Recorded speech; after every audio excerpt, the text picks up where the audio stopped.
क्या इजरायली यहूदी ही यदुवंशी हैं? क्या बोला तूने? जो महाभारत के युद्ध के बाद पश्चिम के देशों में जाकर बस गए थे। दोनों के नामों का अर्थ भी समान है और दोनों का विजय होने तक लड़ने का जुनून भी समान है। क्या यहूदी ही यादव है? हमास यहाँ पर टारगेट करने की कोशिश कर रहा है। देखिए इस समय हालत, यहाँ सिचुएशन कितनी गंभीर बनी हुई है। लगातार कोशिश देखिए इस समय। आवाज सुनाई दे रही है आपको? नहीं, आवाज सुनाई दे रही है आपको? वो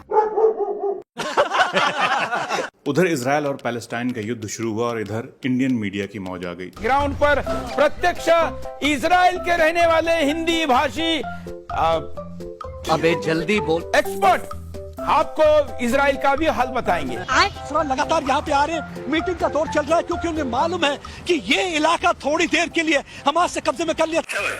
यूक्रेन रशिया पुराना बोरिंग हो चुका था, ऊपर से उसमें कोई हिंदू मुस्लिम का एंगल भी नहीं था, लेकिन इजरायल और पैलेस्टाइन मामले में इनको मिला बढ़िया नफरती एंगल। हिंदू मुस्लिम ना सही, जू मुस्लिम ही सही। क्या बात है, हिंदू जू भाई भाई करने लगे। आज तक वालों के कारनामे देखिए। ये इजरायल की ग्राउंड रिपोर्ट दिखाने हरियाणा गए थे। इन धुरंधरों के थंबनेल देखिए, एक से बढ़कर एक। कैसे रिपब्लिक भारत वालों की टीवी पर मोदी जी स्नाइपर चला रहे हैं इजरायल की तरफ से, जबकि भारत ने ये कभी नहीं कहा कि वो पैलेस्टाइन के खिलाफ है, इजरायल का सपोर्ट करता है। India has always advocated the resumption of direct negotiations towards establishing a sovereign, independent and viable state of Palestine. लेकिन ये मीडिया वाले किसी की सुने तब तो। ये देखिए टाइम्स नाउ नवभारत के एक रिपोर्टर साहब को इजरायली सोल्जर को इन्हें शांत रहने को बोलना पड़ा। अब इधर देखिए रूबिका लियाकत को, बेबाक, बेखौफ और बेझिझक रूबिका लियाकत सर सर कहते हुए भाग रही हैं और जबरदस्ती सेंसेशन क्रिएट करने की कोशिश कर रहे हैं। इतने से पेट नहीं भरा और कोई ढंग की स्टोरी नहीं मिली तो मोदी जी की तारीफ वहीं कर डाली। The government of India is very sure that we are with Israel and we are against any organization that tries to inflict war on you. ANI वाले भी वहां पहुंचे थे और वहां भी एक जानी पहचानी महिला से एक बार फिर मोदी जी की तारीफ करवा डाली। Thankful to Modi that he is supporting us, Israel, and he is doing a lot of things for us, for Israel and for our community in India. अब यार इजरायल पैलेस्टाइन की जंग में विश्व गुरु का कोई तो योगदान होना ही चाहिए, मगर कोई पूछ ही नहीं रहा है।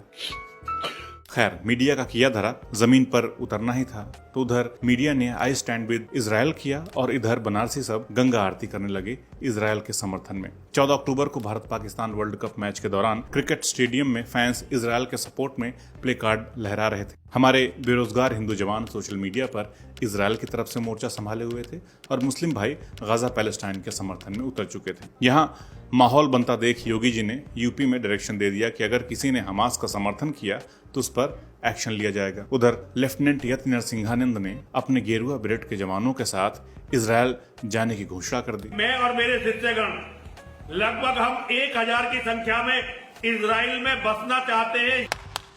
कितना इंटरेस्टिंग देश है हमारा, लेकिन युद्ध कोई मजाक तो है नहीं। और अगर आपकी सहानुभूति सिर्फ इजरायल के लोगों के साथ है या फिर सिर्फ पैलेस्टाइन के लोगों के साथ है तो आपको दरअसल किसी के साथ सहानुभूति नहीं है। आप एक नफरती हैं और मानसिक तौर पर बीमार हैं, धर्म के चश्मे से ही दुनिया देखते हैं। और यही बात इस मीडिया पर भी लागू होती है जिसने अपनी सहानुभूति तय कर रखी है इजरायल के साथ और पैलेस्टाइन के लोगों का दर्द इनसे देखा ही नहीं जाता, ये इग्नोर कर देते हैं। क्या ये युद्ध अपने देश के प्रधानमंत्री का प्रचार करने का मंच है? क्या ये युद्ध आपके टीआरपी बटोरने का जरिया है?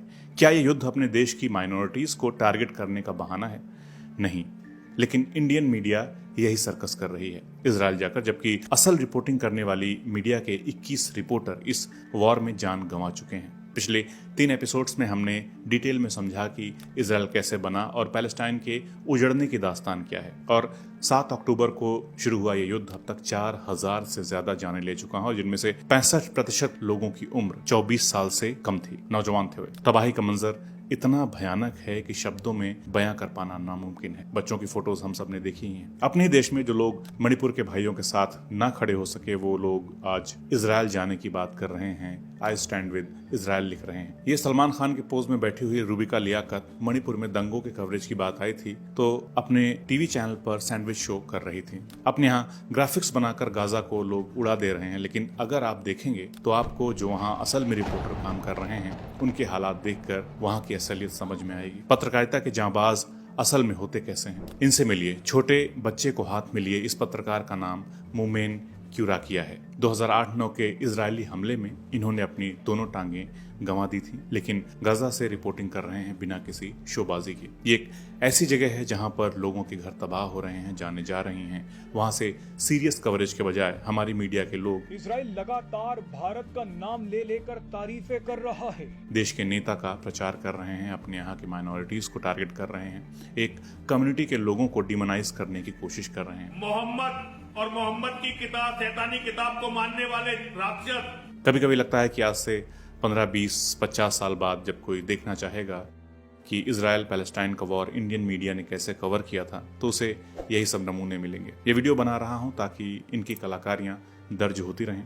आप क्या सोचते हैं कमेंट बॉक्स में जरूर लिखिए। जल्द मिलते हैं एक नए वीडियो के साथ। नमस्कार।